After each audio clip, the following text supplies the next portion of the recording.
नेपाल के युवक युवतियां नेपाल की सड़कों पर सफाई और रंग रोगन का काम बड़ी मेहनत और पवित्रता के भाव से करते हुए देखे जा रहे हैं। सोशल मीडिया पर आ रही उनकी तस्वीरें मैंने भी देखी है। उनकी ये सकारात्मक सोच, ये सकारात्मक कार्य न केवल प्रेरणादायक है, बल्कि ये नेपाल के नवोदय का स्पष्ट संकेत भी है। मैं नेपाल को उसके उज्जवल भविष्य के लिए शुभकामनाएं देता हूं। साथियों, 21वीं सदी में आगे बढ़ता हुआ हमारा देश एक ही लक्ष्य लेकर चल रहा है, विकसित भारत का लक्ष्य। और इस लक्ष्य की प्राप्ति के लिए मणिपुर का विकास भी जरूरी है। हमारा मणिपुर असीम संभावनाओं से भरा हुआ है। विकास के हम एक कदम भी ना बढ़ के, ये हम सभी का कर्तव्य है। मणिपुर के पास सामर्थ्य की कोई कमी नहीं है। जरूरत इस बात की है कि हम संवाद का रास्ता निरंतर मजबूत करें। हमें हिल्स और वैली के बीच सौहार्द का एक मजबूत सेतु बनाना है। मुझे विश्वास है मणिपुर देश की ग्रोथ का एक बहुत मजबूत सेंटर बनेगा। एक बार फिर आप सभी को इन विकास परियोजना की बहुत बहुत बधाई देता हूं। मेरे साथ बोलिए, भारत माता की, भारत माता की, भारत माता की। बहुत बहुत धन्यवाद। तो मणिपुर में अमन और मोदी का नया संकल्प, विजन बताया है मणिपुर की जनता को प्रधानमंत्री नरेंद्र मोदी ने। ऑपरेशन सिंदूर में सेना के शौर्य को बताया। मणिपुर के लिए सरकार सोचती है, सरकार के जो मंत्री हैं वो लगातार काम कर रहे हैं, पूरी यूनिट काम कर रही है। मणिपुर को शांत माहौल देना एक बड़ी प्राथमिकता है सरकार की तरफ से। तो मणिपुर में अमन रहे, चैन रहे, शांति रहे, इस बात को प्रधानमंत्री ने बार बार दोहराया। और इंफाल से प्रधानमंत्री नरेंद्र मोदी का संबोधन आप सुन पा रहे थे और उन्होंने बताया। और बड़ी खबर, नेपाल भारत का करीबी दोस्त है। यह प्रधानमंत्री नरेंद्र मोदी ने कहा है कि नेपाल भारत का करीबी दोस्त है। और इस दौरान प्रधानमंत्री ने भारत नेपाल के संबंधों को लेकर भी अपने बयान दिए हैं। उन्होंने खुले मंच से, खुले दिल से ये बातें कही हैं कि नेपाल भारत का करीबी दोस्त है। नेपाल में बिगड़ते हालात के बाद फिर से एक बार जनजीवन पटरी पर लौट रही है और ऐसे में साझा इतिहास की बात प्रधानमंत्री की जुबान से निकली और उन्होंने कहा कि भारत नेपाल का साझा इतिहास है। सुशीला कार्की को अंतरिम पीएम बनने पर प्रधानमंत्री नरेंद्र मोदी ने बधाई दी। उन्होंने खुशी जाहिर की। बदलते नेपाल का जो आगे भविष्य है उसको लेकर भी प्रधानमंत्री ने अपनी बात कही। उन्होंने कहा कि नेपाल शांति के रास्ते पर लौटेगा, नेपाल में समृद्धि की उम्मीद है।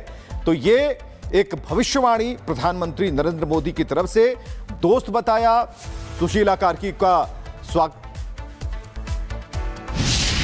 उनकी इस धरती से मैं नेपाल के मेरे साथियों से भी बात करूंगा। हिमालय की गोद में बसा नेपाल भारत का एक मित्र है, करीबी दोस्त है। हम साझा इतिहास से जुड़े हैं, आस्था से जुड़े हैं, साथ मिलकर आगे बढ़ रहे हैं। मैं आज नेपाल में अंतरिम सरकार की प्रधानमंत्री के रूप में पदभार संभालने पर 140 करोड़ भारतवासियों की तरफ से श्रीमती सुशीला जी को हार्दिक बधाई देता हूं। मुझे विश्वास है कि वे नेपाल में शांति, स्थिरता और समृद्धि का मार्ग प्रशस्त करेगी। नेपाल की पहली महिला प्रधानमंत्री के रूप में सुशीला जी का आना महिला सशक्तिकरण का वह बहुत उत्तम उदाहरण है। मैं आज नेपाल में ऐसे हर एक व्यक्ति की सराहना करूंगा जिसने ऐसे अस्थिरता भरे माहौल में भी लोकतांत्रिक मूल्यों को सर्वोपरि रखा। नेपाल के युवक युवतियां नेपाल की सड़कों पर सफाई और रंग रोगन का काम बड़ी मेहनत और पवित्रता के भाव से करते हुए देखे जा रहे हैं। सोशल मीडिया पर आ रही उनकी तस्वीरें मैंने भी देखी है। उनकी ये सकारात्मक सोच, ये सकारात्मक कार्य न केवल प्रेरणादायक है बल्कि ये नेपाल के नवोदय का स्पष्ट संकेत भी है। मैं नेपाल को उसके उज्जवल भविष्य के लिए शुभकामनाएं देता हूं। साथियों, 21वीं सदी में आगे बढ़ता हुआ हमारा देश एक ही लक्ष्य लेकर चल रहा है, विकसित भारत का लक्ष्य। और इस लक्ष्य की प्राप्ति के लिए मणिपुर का विकास भी जरूरी है। हमारा मणिपुर असीम संभावनाओं से भरा हुआ है। विकास के हम एक कदम भी ना बढ़े, ये हम सभी का कर्तव्य है। मणिपुर के पास सामर्थ्य की कोई कमी नहीं है। जरूरत इस बात की है कि हम संवाद का रास्ता निरंतर मजबूत करें। हमें हिल्स और वैली के बीच सौहार्द का एक मजबूत सेतु बनाना है। मुझे विश्वास है मणिपुर देश की ग्रोथ का एक बहुत मजबूत सेंटर बनेगा। एक बार फिर आप सभी को इन विकास परियोजना की बहुत बहुत बधाई देता हूं। मेरे साथ बोलिए, भारत माता की, भारत माता की, भारत माता की। बहुत बहुत धन्यवाद। तो मणिपुर में अमन और मोदी का नया संकल्प, विजन बताया है मणिपुर की जनता को प्रधानमंत्री नरेंद्र मोदी ने। ऑपरेशन सिंदूर में सेना के शौर्य को बताया। मणिपुर के लिए सरकार सोचती है, सरकार के जो मंत्री हैं वो लगातार काम कर रहे हैं, पूरी यूनिट काम कर रही है। मणिपुर को शांत माहौल देना एक बड़ी प्राथमिकता है सरकार की तरफ से। तो मणिपुर में अमन रहे, चैन रहे, शांति रहे, इस बात को प्रधानमंत्री ने बार बार दोहराया। और इंफाल से प्रधानमंत्री नरेंद्र मोदी का संबोधन आप सुन पा रहे थे और उन्होंने बताया। और बड़ी खबर, नेपाल भारत का करीबी दोस्त है। ये प्रधानमंत्री नरेंद्र मोदी ने कहा है कि नेपाल भारत का करीबी दोस्त है। और इस दौरान प्रधानमंत्री ने भारत नेपाल के संबंधों को लेकर भी अपने बयान दिए हैं। उन्होंने खुले मंच से, खुले दिल से ये बातें कही हैं कि नेपाल भारत का करीबी दोस्त है। नेपाल में बिगड़ते हालात के बाद फिर से एक बार जनजीवन पटरी पर लौट रही है और ऐसे में साझा इतिहास की बात प्रधानमंत्री की जुबान से निकली और उन्होंने कहा कि भारत नेपाल का साझा इतिहास है।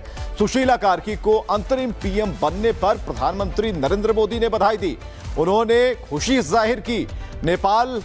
बदलते नेपाल का जो आगे भविष्य है उसको लेकर भी प्रधानमंत्री ने अपनी बात कही। उन्होंने कहा कि नेपाल शांति के रास्ते पर लौटेगा, नेपाल में समृद्धि की उम्मीद है।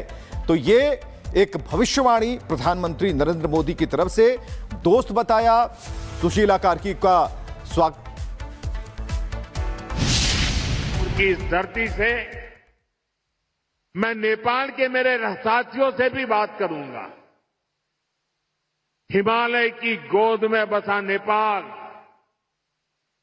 भारत का एक मित्र है, करीबी दोस्त है। हम साझा इतिहास से जुड़े हैं, आस्था से जुड़े हैं, साथ मिलकर आगे बढ़ रहे हैं। मैं आज नेपाल में अंतरिम सरकार की प्रधानमंत्री के रूप में पदभार संभालने पर 140 करोड़ भारतवासियों की तरफ से श्रीमती सुशीला जी को हार्दिक बधाई देता हूं।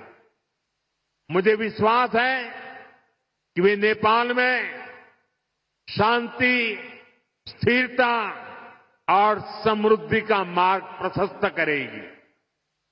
नेपाल की पहली महिला प्रधानमंत्री के रूप में सुशीला जी का आना महिला सशक्तिकरण का वह बहुत उत्तम उदाहरण है। मैं आज नेपाल में ऐसे हर एक व्यक्ति की सराहना करूंगा जिसने ऐसे अस्थिरता भरे माहौल में भी लोकतांत्रिक मूल्यों को सर्वोपरि रखा।